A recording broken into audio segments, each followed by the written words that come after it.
Wow. Urumva ko yego itangazamakuru ryari ritangiye kuzamo noneho amafaranga. yego Mm.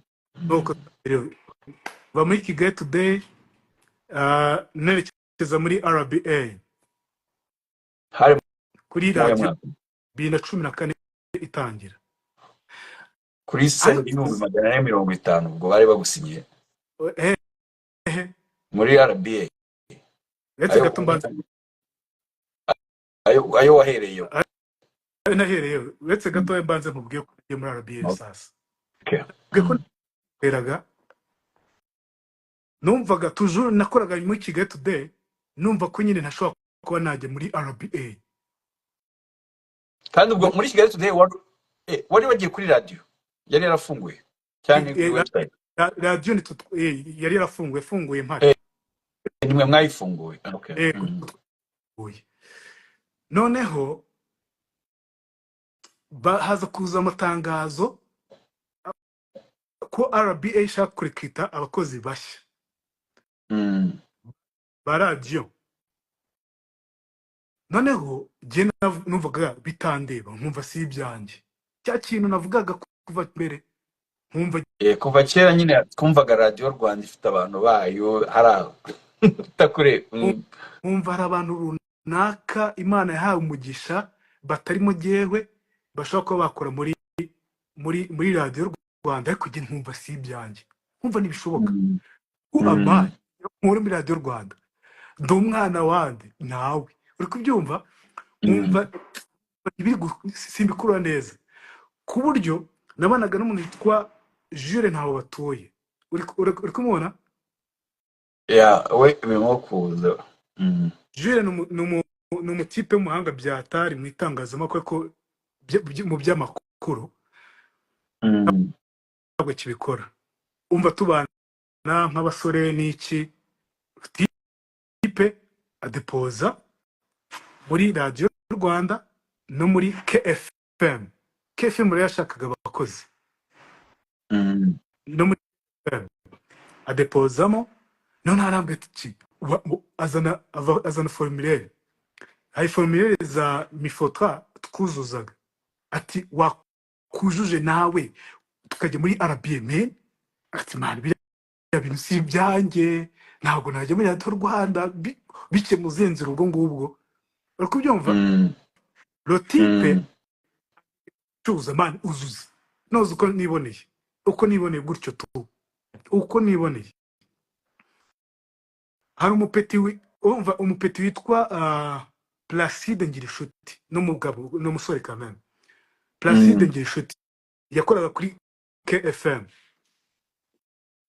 yagiye kudepoza ibye adepoza ibya Jules na adepoza n'ibyanjye ariko nabyuzuye just kwikiza just kuko abandi bujuje byuzuza byo kwikiza muri rotipe agezeyo agera kuri reception baramubwira bati uyu nguyu ariko ntabwo yujuje neza turabijugunya cyangwa umwuzurize uko nguko niko yambwiye bamubwiye ubwo neza yari jewe man Placide Ngirinshuti yarujuje anyuzuriza ibintu bisabwa byose ntujuje arabyuzuza arandeporeza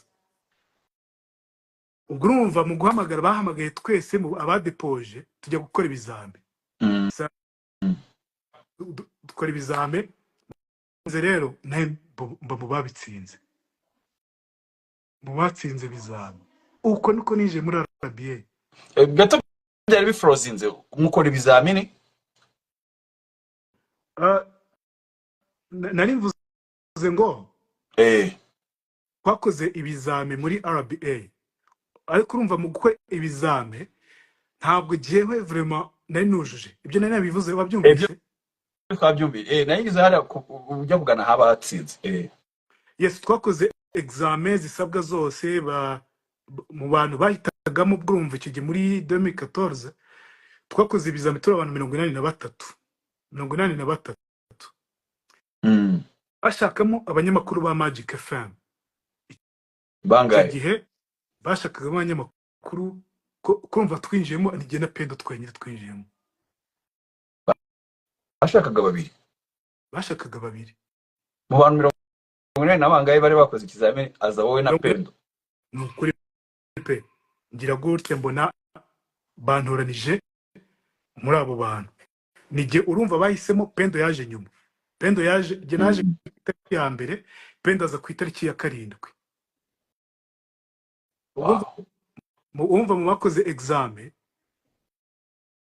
na Pendo numva twagiye gukora examen. Sinzi uko byaje kugenda ariko ndumva sinzi uko byaje kugenda. Pendo we yaje nyuma. Ubwo mu Nibaza batoranijwe ko muri Pendo, mbese Pendo kirya yari ari kuri level yo gukora ibizamini bya radio. abo Abantu yari kuri babyumve neza, hari abantu, hari level umuntu aba agezeho bakurekrita kuko yari bakukeneye, umusitari. not I kukurekrita know, uba umusitari. Mhm. Nta musitari ukora ikizamini cya Ahubwo leta, gikora ikizamini tugite cy'akazi. uko nguko. Urumva Eh. Pendo yari umusitari. Mm. Yumva gihe nubwo nakoraga radio sose kamere ntabwo nari umusitari, nari umusitari wenda mu majyepfo icyo gihe. Ibintu byaho ngaho.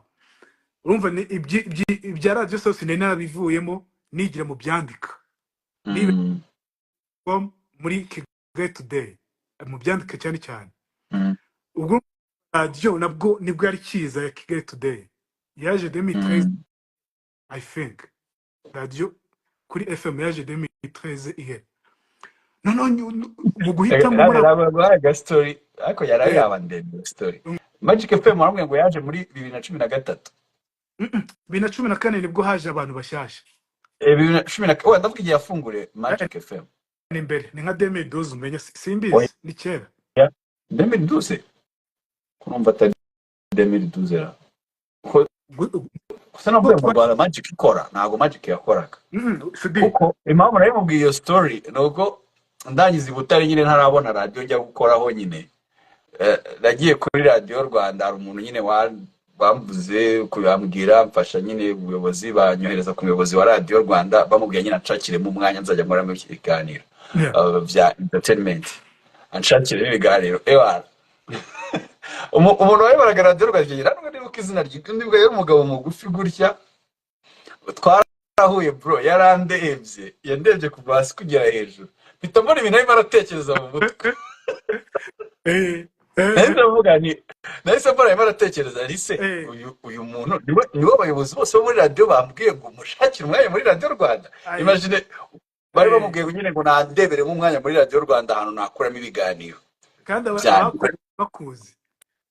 Urumva n'abantu banyohereje ni umuntu ukomeye muri Oremforo nyine bari banshakiye bavuga Ali Sudi twamuzana ikindi n'abanyamakuru bishimye nyine bari nubwo bwa mbere bari bagiye kubona umunyamakuru w'umujene waje gukora ibintu by'abajene. Urabwo icyo gihe muri Radio Rwanda harimo abanyamakuru basa nk'abakuzeho, ariko baje Dokasitani nibwo bari bakimara kwinjiramo nabo ndibaza bataragira cyane, batarabiyumvamo nabo bakurudaho no Claude Ndengengo ariko nabwo bari batarabiyumvamo nyine abasaza muri Radio Rwanda. Umva yarandeje umuntu arukuru umuntu akora ukahita ubona esa gusuzugura nta n'ibintu muravuga. Ubwo si ikintu yahise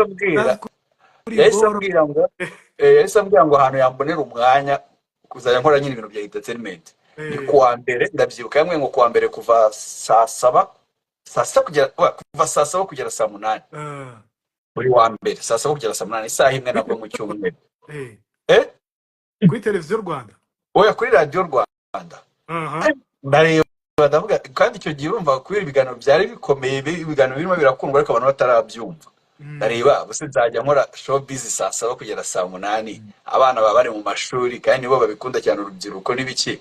Ndamwe yasiko bitakunda kubera wanshake mu ma weekend, ngo weekend ntibyashoboka, weekend zacu ziba ziri fura. Ahita ambwira ngo none ahita ambwira ngo urya ngirimo ngo nimba noneho ngo wumva utabishaka ayo masaha ngo rindira ihangane gato mu kwezi kumwe tugiye gufungura indi chaîne ya Radio Rwanda. Aho ngaho ngo tuzaguha amasaha yose ushaka, umunsi ushaka, igihe cyose ushakiye. Naye navuga okay reka nyirindire bro, imagine ko yafunguye naravuye no mu Rwanda. Wavuye mu Rwanda ryari? Muri 2012 kandi ndumva Magic yari itaraza. Wenda tuvuge 2013 kuko twagiye kuri Magic ari abanyamakuru ba Radio Rwanda aribo bakorayo batijara ni ibintu abantu nkabo habaga ibi yego ndumva yego ubwo bavuze gato romba narayigufunguriye warayifunguriye umuyobozi wa radiyo Salus wa radiyo Isango Star yahise abyumvisha ko ngiye muri Oremforo yahita ansomera hejuru avuga ati oya byari birangiye nanjye nari nigire muri Oremforo habuze gato. Yeah. Bafa ntabwo nibuka naringeze gusa nuko nyine nije muri radiyo Rwanda muri RBA muri rusange kubw'Imana kuko numvaga gukora muri radiyo Rwanda. Ibaze radiyo Rwanda wumvaga ufite imyaka 5 ari Sudi,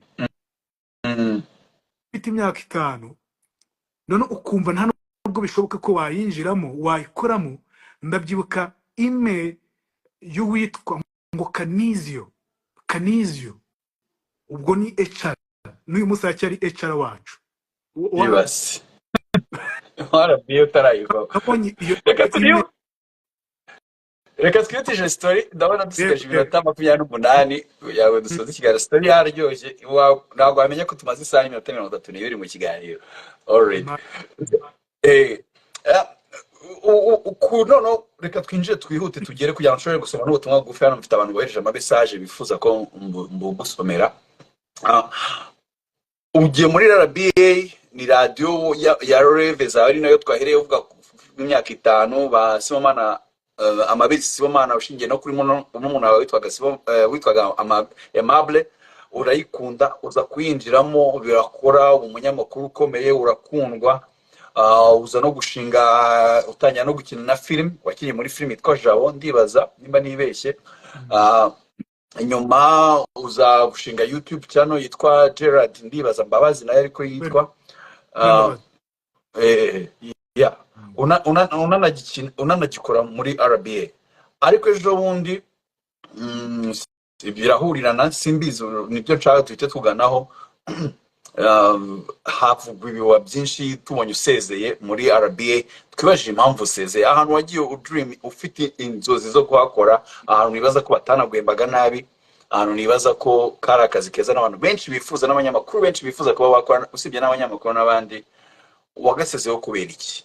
Ese ubona kubihuza nuko ngo aruko Sandrine yaraje bakavuga ngo ni washobora gukora Sandrine Isheja bifite ukuri nabyo nibyo cyangwa nta kuri kurimo? Muri exeter tavuga ngo sobanura explain. Bya naribonye birantangaza nyuma birambabaza kubera ko abantu babizi benshi inshuti zanjye za hafi nabo muri RBA benshi twaganiraga bari bazi ko muri kuno kwezi ko nzasezera mbere yuko na Sandrine abo umuyobozi wa RBA umwe mu bayobozi ba RBA cyane rwose n'umuyobozi wungirije wa RBA umuyobozi wungirije wa RBA. Abantu bose bari babizi neza ko kuno kwezi ubundi nagomba gusezera mu kwezi kwa 4 none ndavuga ni ngomba gusezera mu ntangire z'ukwezi kwa 9. Umva ukwezi kwa 4 kwarananiye bite nuko wenda n'inshingano zindi nari mfite. Umva nagize muri televiziyo Rwanda hari ikiganiro mfite cyitwaga Zoom in abantu bari bagikunze none ni nacyo kiganiro cyabaye cyambere mu bikunzwe kuri televiziyo Rwanda ejo bundi. Nanashimira rwose abantu bakirebye bakagikunda. Haje abantu nyine bashaka bakora ubushakashatsi bo muri Sweden bafatanije na RBA. Icyo kiganiro uno mwaka kiba icyambere gikunzwe muri radio Rwanda. Ibyo muzi byose nicyo cyabaye icyambere Zoom in nicyo nakoraga. Noneho icyo kiganiro ndagihagarika kubera ko nayifite YouTube nkabona kimwe kirabangamira YouTube channel yanjye kurumva na amashusho nanjye na amashusho sibyo. Rimwe na rimwe nkabona kujya gushyiraho ibiri kuri YouTube ngasanga birajya kugongana n'ibyo muri Zoom in. Sito none nk'abatumirwa natumiye Rucagu no kuri Zoom in ngiye gushyira Rucagu hari kuzamo ibintu bitari byiza kamera sibyo. Cyangwa nkabona nakoze ikiza kuri televiziyo Rwanda naho tari kuwagisha kuri YouTube channel yanjye bikagenda gutyo sibyo. Noneho ndavuga nti bino bintu bishobora kuzatuma nkora nabi ndatereka Zoom in nyagarike nkomeze radio Rwanda bito nkomeze radio Zoom in ihagarika ndayihagarika barabyemera. ubwo urumva ntabwo bari kwemera guhagarika ikiganiro cyabaga icya mbere mu biganiro byose cyari gikunzwe, sibyo? Noneho ndabisaba, barabinyemerera, ariko bansaba gushaka ikindi kiganiro. Nyuma baranyegera, bansaba banyegera ikindi kiganiro twagomba gukora. Nyuma ejo bundi kabisa. None kumva twe muri process zo kugira ngo dushake ikindi kiganiro, ariko nkavuga ni ikindi kiganiro nabyo nkagenda mbyigize inyuma kuko nayo ifite gahunda gusezera, sibyo? Kiganiro kindi, ariko bwari uburyo bwo kugira ngo usohokemo hariya. Ndavuga nti rero sasa rero cya kiganiro nacyo ntabwo nzagikora, kuko nzi ko ntatanga umusaruro wifuzwa, sibyo? Kuko nzi ko ntatanga wifuzwa, ntabwo nzasubira kuri televiziyo uko nyine. Noneho ndangije ndavuga nti rero mfata icyemezo, ngomba gusezera. Umva mvuga nti ngomba gusezera ku itariki ya mbere z'ukwezi kwa kane, kuko aribwo nagize gute naje. Nibwo wabishakaga bihure Itariki naziyemo numvaga ari ngomba gusohokeramo, nujuje imyaka 10 top. Noneho biranga kubw'utwo tuntu n'iki byose, tuvuga ngo tujye kwe ikindi kiganiro. Nyuma ndavuga no, nta kindi kiganiro ushaka, ngomba kujya kwikorera. Fata icyemezo noneho burundu. Mpita fata itariki none uko ntaseze ku itariki nifuzaga, ku itariki ya mbere z'ukwezi kwa kane 2024, nujuje imyaka 10, kuko nanakoze n'amashusho. Icyo gihe nakoze n'amashusho agaragaza ko uko nakoraga muri Radio Rwanda, muri televiziyo Rwanda, muri ayo mezi arahari n'ubu ngubu, gukora documentaire yo kugira ngo sezere muri Radio Rwanda, plutôt muri RBA. Noneho ikindi kintu kimbwira ngo ebana sezera kugira ngo ujye kwikorera, ukore neza, utanga umusaruro iwawe, ariko nahariya kameme utanga umwanya, utazaba wica ahantu ntacyo utanga kameme uri kubeshya bagwema amafaranga yabo. Urumva sibyo ko nakoraga, ntabwo byambuzaga gukora, ariko byaramvunaga, sibyo? Ndavuga nti ubwo ntaseze ku itariki ya mbere z'ukwezi kwa kane 2024, reka none seze ku itariki natangiwe inkuru yanjye ya mbere, itariki ukwezi natangiriyeho inkuru yanjye muri RBA. Inkuru yanjye ni inkuru yanjye ni ikiganiro cyitwa inkuru yanjye cyo kuri YouTube. Nagize ngo ni nk'inkuru bwa mbere yaciyeho.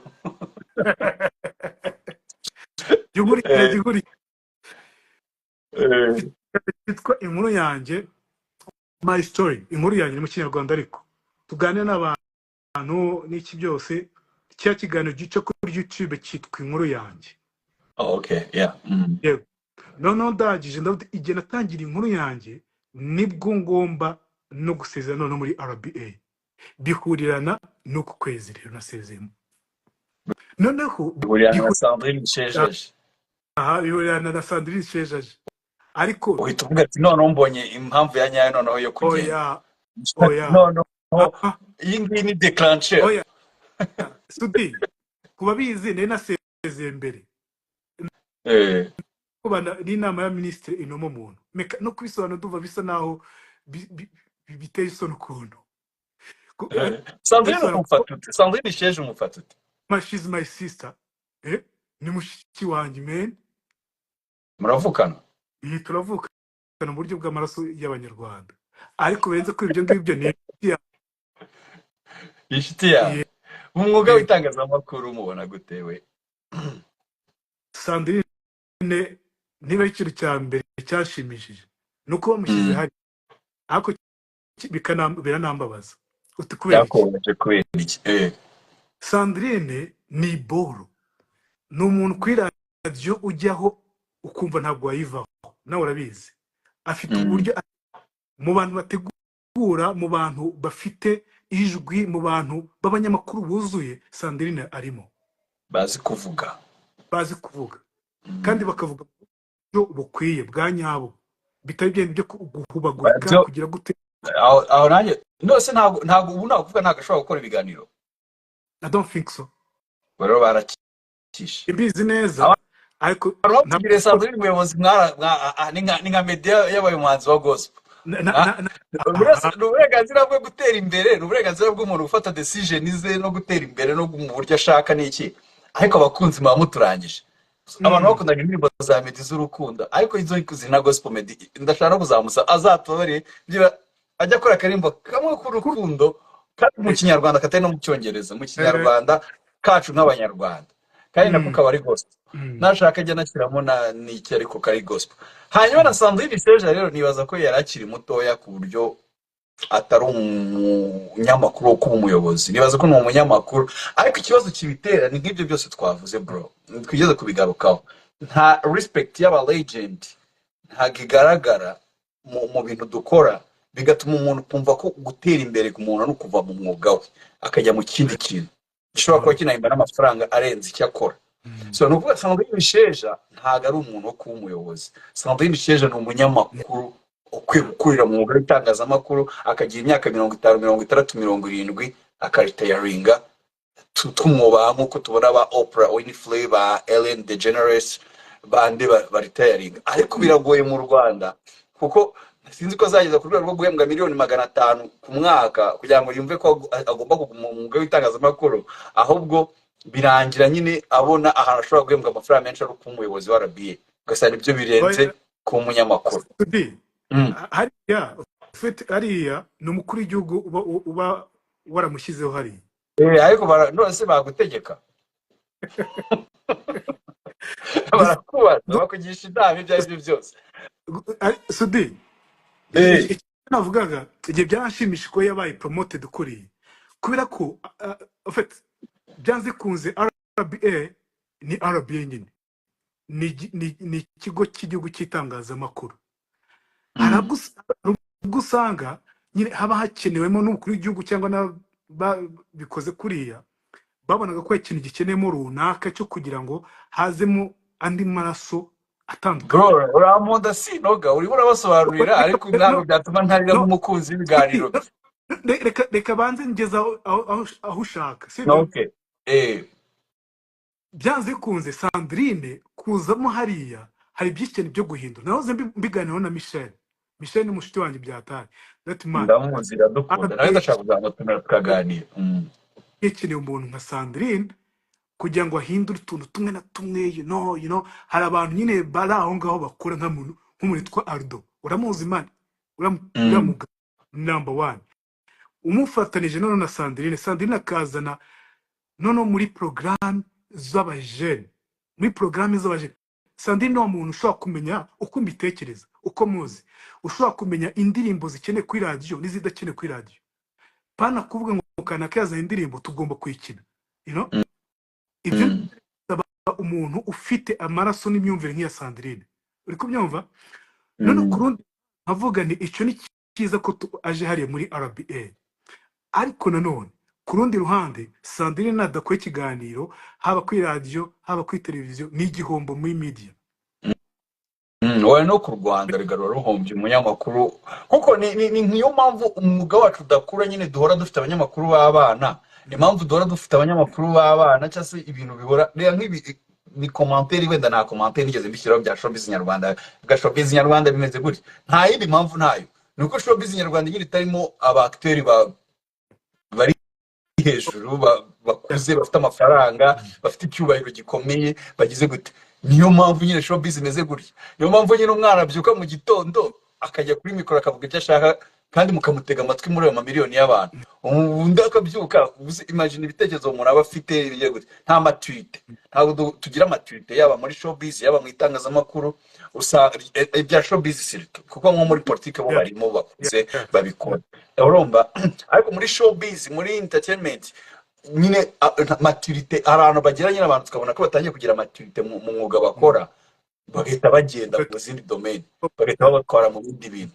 So na showbiz ni kumeze, yaba abanyamakuru ba showbiz yaba abahanzi, nyine hari ahantu bagera aho kugira ngo dutangiye kubona nyine ba Oprah, dutangiye kubona ba Jay-Z, dutangiye kubona za Universal Music, dutangiye kubona ibiki, birangira companies zikomeye zirimo kuba abanaliste bazo cyangwa abantu bazikritika, no umwana utazi naho biva niyo bijya, wahise wigira umu expert mu itangazamakuru cyangwa iki, wishakira amafaranga cyangwa wishakira ubusitani urumva, ugasanga nyine ibintu byacu bihora ari iby'abana nyine. so niyo mpamvu mvuga rero iyo ufashe umuntu nka Sandrine nyine twari dutangiye kugira umunyamakuru ukuze ufite experience ukahita umukuramo nawe ubwo urumva reve z'undi munyamakuru nawe na reve ye nawe nyine no kwibera umuyobozi ntabwo nyine career umva uri reve yo kuba muri icyo kintu ugiye wowe ugisaziremo kuko ntabwo ariko bigenda bimera ya reka wenda tuzabigirira topic yayo iminota yagiye iminota 13 reka nsoreze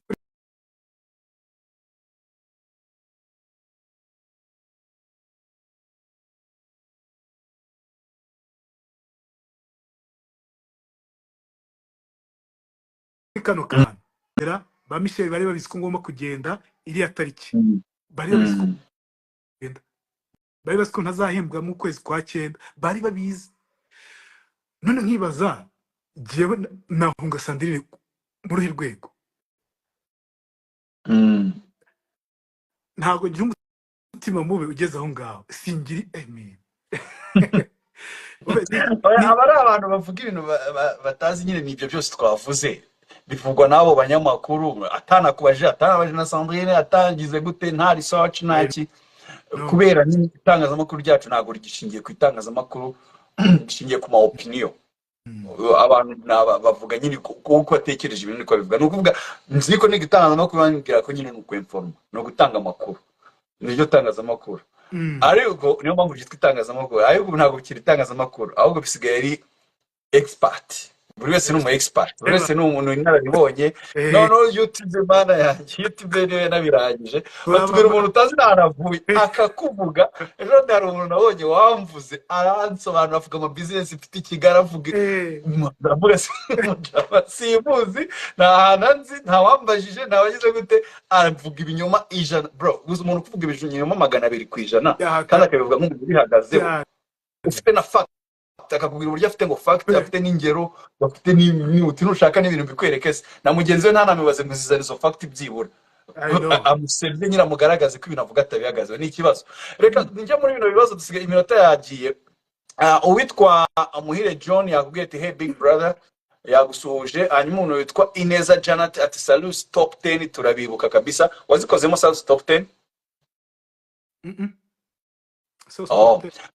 cyari cyagiye twagenda tuvuga mu memory ko hari ibintu bizamo ko ibibazo byagiye biza uko ikiganiro kigenda hanyuma bazira wiha prote ati studio uzadushakire n'amajwi y'ukuntu mwatangiraga tukabyine cyangwa Salus Relax imbabazi yemeye kumfasha nanjye harimo ibyo ndimo ndashaka ninzayibona bizaba ari sawa hanyuma Nura Rutembesa good evening ariko kera twumvaga yitwaga Gerard Imbabazi Gitori hanyuma izina Gitori byaje kugenda gute nanjye mbaze kuko asigaye yitwa Rwembe amazina yawe uyakura kuki byagenze bite ariko ibi bibazo urasubiza wihuta dufite iminota mike 10 ifunze kabisa okay mu minota mike nitwa Rweme Mbabazi je préfère kwitwa Rweme Mbabazi kwenza kwitwa Gerard Imbabazi cyangwa n'indi iryo ryose Rweme Mbabazi ibyo babyita gusaza iyo umuntu yashaje asubira kuri gakondo ndifuza amazina y'ikinyarwanda niswe na data nibyo bishimisha kurenza kujya mu bazungu kwa Gerard Kwande wa ndifuza ayo ngayo Rweme ko umpanafricaniste nakoye nkanja nanjye nsigaye byanga ibintu by'amadini ibintu by'ibiki ibintu bazungu badukoze ni ibibazo bikomeye iyo kuzuga ugatangira kwitekerezaho nibwona ko ari ibibazo hanyuma Gitori se ryo ngo ryagiye Gitori rero ni izina ry'umuryango mugari nkomokamo abandi babita abatori abene Gitori abene Gitori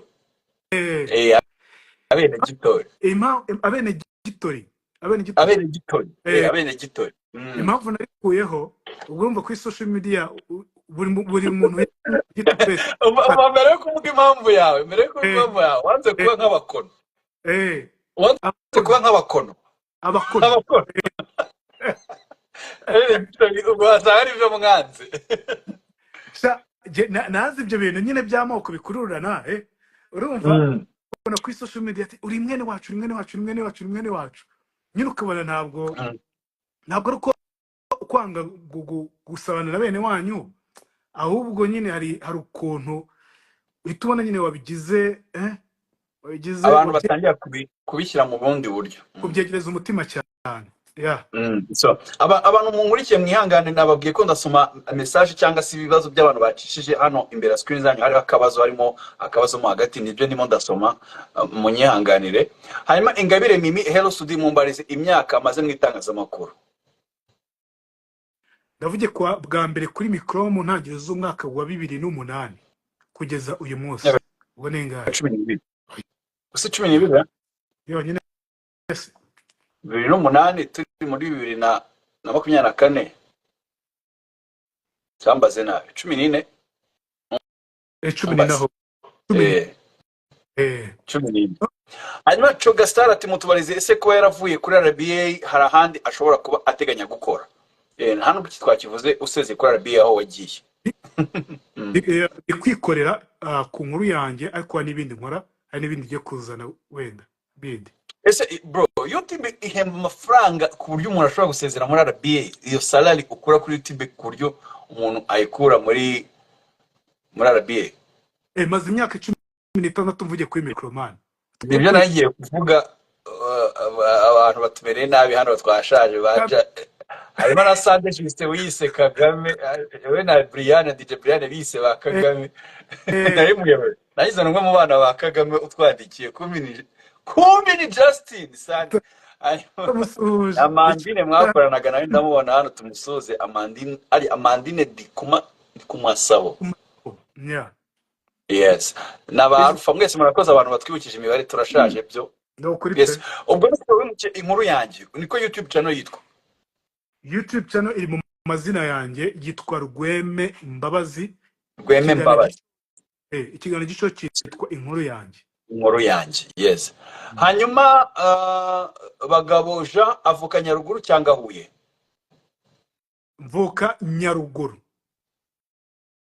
Tuyishime Ibra ako yavukiye muri Huye mu karere ka Huye mu bitaro bya CHUB.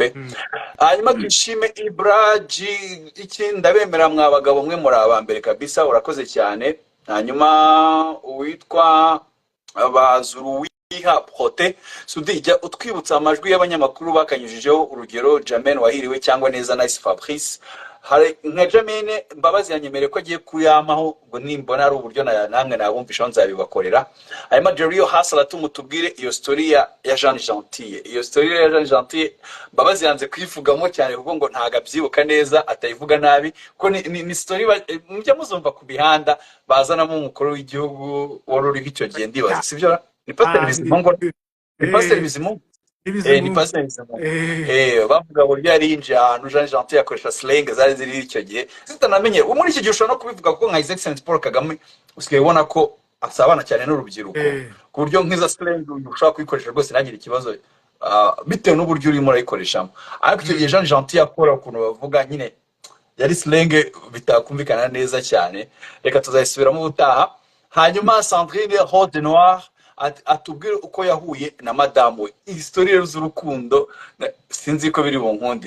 Reka tuyireke. Oya, reka tuyihorere, nzakugarura. Nzakugarura tujye mu mastori yo muri segonderi, mu mastori uko byatangiye, ibibazo by'amatsiko n'ibintu byinshi cyane nzakugarura. That's why nashaka tubijyemo kuko dusigaranye iminota 5 tubigiyemo ntago wahitubwira nkuko dushaka kuyumva. Ndamusaba Sandrine yihangane, stories z'urukundo za Gerard Mbabazi ari ibintu bishyashya avuga agiye gukora, tuzabigarukamo yabizanye, tunamufashe no kumushyigikira, tuninjiye no muri izo stories zindi n'ibibazo by'amatsiko. Hanyuma Time Be Official uzatugarurire Sunday Night Vibes kabisa. Vibes za Sunday Night ziragoye, ngo ni ikiganiro kiba ari kinini gisaba production. Urumva rero byansaba production nini, nago ubu right now nabankubeshye, ariko Imana hari izamfasha ngakora YouTube channel umunsi byakunze wenda nzagerageza, ariko gukora nka Sunday Night byo biragoye. Ndabeshya imagine nakoraraga ari ngewe Mike Claude Kabengera, Sandrine Sheja, Rakinze Imana, Philippe Tajemo, Plaisir Muzoge, Aline Burundi, wa mutama yitwa nde wadukoraga amakuru ya gospel witabye Imana, nyuma za gusimurwa na Pole aya ubwo mva hazamo uradukoraga filimi Inosa. Urimo urumva squad byatari mwe mwabati ikintu was a dream team. That's a big squad. I know. urumva umuntu umwe ntabwo yabikora ngo nk'uko ibyo bintu actually Sunday Night yari ifite rezo kuba ikintu gikomeye, urumva harimo abantu bari talented benshi kandi bakomeye. Tuyishime ubwo wazatuzaniye na Habarugira bro. Habarugira ubwo nuko uzamushakisha. Second chance revival Gerard, ni iki kintu ukunda ku mudamu wawe cy'umwihariko, igira ikintu uvuga ku mugore wawe, ikintu kimwe ukundira umudamu wawe n'ikintu kimwe wamuvugaho ni iki mu magambo make? Icyo mukundira cyane uko twumvikana. Yes. Icyo wamuvugaho?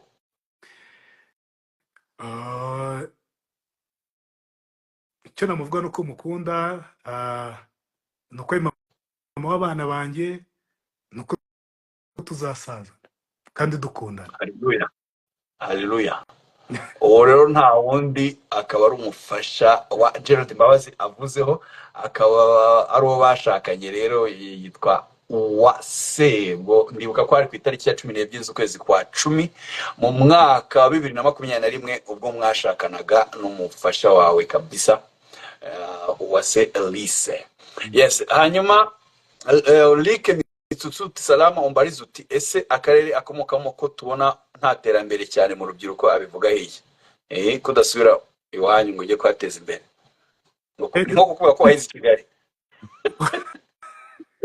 Reka byumva da akarere nkomokamo iwacu hano nkomoka nimba umukire muzambona Nyabarongo. Ari ndi witwa Nyabarongo ndayigutuye uko namutse Sandrine Rose n'abaryango nawe iki kindi yibona wowe yaracyaje cyavuga kuri madamu we nacyo bagisubije, ubwo bagusubirishemo.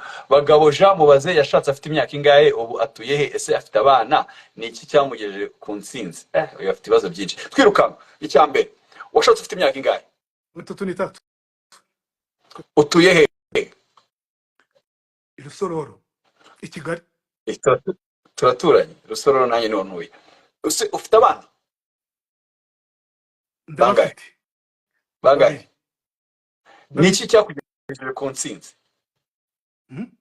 Ni iki kintu kingo cyakugejeje ku ntsinzi? Kwihangana. Habineza Faustin mumbarize se ni iki cyamuteye gusezera muri RBA ndi nyuma yo gusezera asigaye akora iki? Iki yabisubije bihagije, ahubwo icyo usigaye ukora ngiye gisubiremo ko numbeje hari abantu bambajije ngo ngere ubabwire YouTube uko yitwa. Mfite YouTube channel yitwa Rweme Mbabazi, iriho ikiganiro cyitwa Inkuru yanjye. Yes. Abdallah Avandaru ndabasuje Gerard, ese uri umunyarwanda utavanye cyangwa uri umumetisi? Ndi umumetisi. Oh seriously? Gerard. Allo? Cyora turangije. Umumetisi wenda w'umuntu wo muri Nyaruguru n'uwo muri Huye? Ndi umumetisi. Sandrine yaguhasi ibibazo ashaka ari umufana ukomeye. Gerard turamukunda cyane, ariyoroshya mumarize kuki yavuye kuri RBA yagisubije. Muhi John bite se Mbabazi bro, ni iki kintu cyakubabaje mu buzima bwawe ugeraho uvuga uti amana ni ikinzira? Ntabwo mbishe cyashatse kuvuga hano, ariko ni iki kintu cyakubabaje mu buzima bwawe kurenza ibindi? Ni jenoside. Nziza Emma umvugiye ibintu pe, ni kuki iyo style wapi noneho kuri ntago emubereye habe na gato, no kumubaza niba we ababona bereye cyangwa se niba kuko nta wundi muntu uri bububwe ko ari bibise pe. Uyu nguyu sinzi ikintu cyane nicyo twavuga ku misatsi birashoboka. Umugwe tugibona mberewe cyane. Wamusubije. Hanyuma Aisha ndamukunda ubimubwire. Umva Aisha aragukunda ndabikubwiye. Aisha wanje. Thank you. Peter Okowe umumbarize ngo iki cyakubabaje mu buzima bwawe, yabivuze ko ari jenoside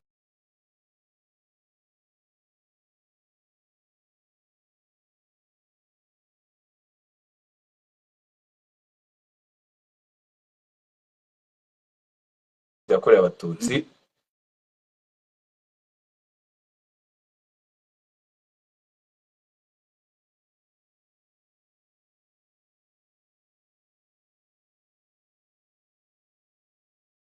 Uzagaruke ahangaha impamvu cyawe uzagaruke ndashaka waruvuze mu kanya ko hari n'ibindi bintu urimo urakoraho ndagira ngo noneho uzaze tunaganira n'amasije tutaganira biography kuko uribaza ko twagusobanukiwe bihagije tuzi aho wavuye ko waje kuba umunyamakuru ibyo ukora ubu utanukuza rero tuganira ku bintu by'amatsiko kuri Gerard Mbabazi.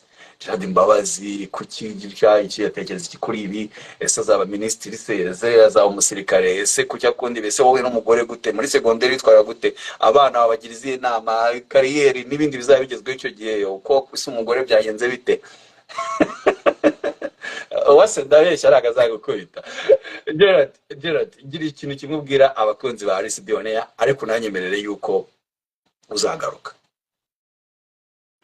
ntabwo nabyanga ariko hari Sudi batangiye ikiganiro bumvise amateka yanjye na hari Sudi. Thank you so much. Mwakoze cyane ari Sudi kuntumira mu kiganiro. Vraiment nabyita ko ari ishimwe rikomeye cyane kuba naganiye nawe. Dukunda ibyo ukora, si ibya kera gusa, n'uyu munsi dukunda ibyo ukora. Uri umuntu wakunze itangazamakuru n'uyu munsi ukaba ukiririmo. Benshi bajya mu bindi bakabivamo ariko wowe wavuze uti I have to be there, ngomba kuhaba byanze bikunze mu itangazamakuru. Ushaka uburyo dufite ububyaza umusaruro urabukoresha, turakubona. Bituma tutakubura abantu nyine twagukunze twagufatiye urugero, n'ubu uyu munsi tugifatiraho urugero. Bituma tutakubura kandi bituma wa musanzu runaka ushyiraho nabi byanze bikunze. Wambwiye kubwira abantu batwumva icyo nababwiye se bwo nishimiye ko mwadukurikiye muri benshi, Imana ibahe umugisha, kandi nishimiye vraiment uburyo mwagiye mutubaza ibibazo iby'agaciro gakomeye cyane. Ntimuzambura, ndi kuri YouTube, ngiye no kubazana ibindi bintu byiza, ari projet nyine ndi gukora nziza ntavugira no kano kanya, ako muzayibona nziza vraiment kandi muzanshimira nyuma.